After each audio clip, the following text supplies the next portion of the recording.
What is Nanobattery? Nanobattery is a tiny portable emergency phone charger that can be used to charge your phone in scenarios where you need to get that 0 or 1% to make that emergency phone call. Let's imagine this. You're on the side of the road, your car breaks down, and you need to make that emergency phone call. You look in your car, there's no cables, there's no car chargers, and you forgot your portable battery pack at home. In that scenario, there's not much you can do. With Nanobattery, you'll be able to crank or shake the battery to make sure that 0 to 1% charge and make that emergency phone call. So when I looked into Nanobattery, what else is out there? Ampy is a movable electric battery pack that charges when you move around. And the problem with this is that reviews stated that Ampy took weeks and sometimes days to charge to get that 1% or 2%. And this is not what I was looking for. And I hope to alleviate this with supercapacitors, as I will talk about in the future. My first thing for Nanobatteries, so what are types of harvesting kinetic motion? So I found Faraday flashlight. Faraday flashlight is a small plastic flashlight that uses linear induction with a magnet to charge a small LED. And this works for a low power application such as an LED, but I needed it to work with a battery bank. After this, I laser cut a box and I used copper coils to double the amount of wraps that were on the Faraday flashlight. And although this did increase the amount of voltage I was getting, it still wasn't enough.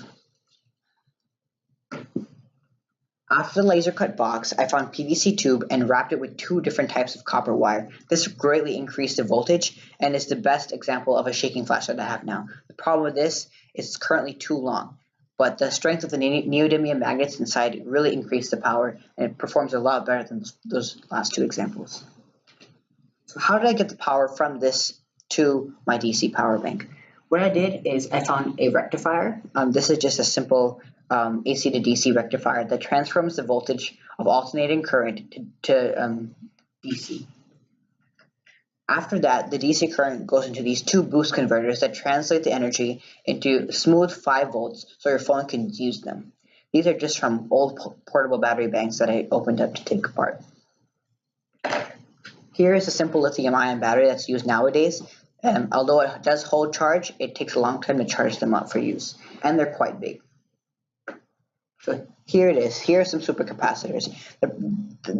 What's advantageous about supercapacitors is how quick they can charge and that they discharge a lot. It takes a long time for them to discharge. And I can use this to my advantage as they're a lot smaller than lithium-ion batteries, and I can charge them with these various ways of charging. The best example I have currently is this. This is a hand crank flashlight, and it uses a simple 4-phase 3-pole electric motor to charge the rectifier. And this is the best example I've had, as it charged the phone to 0 to 2% in about 15 minutes. I hope to decrease this in the future, but it's a step in the positive direction. My final solution will be this. This is the form factor I'm looking for. This hooks on your keychain, and this will be there when you need it and gone when you don't. So once again, you'll never be stuck without a phone charge.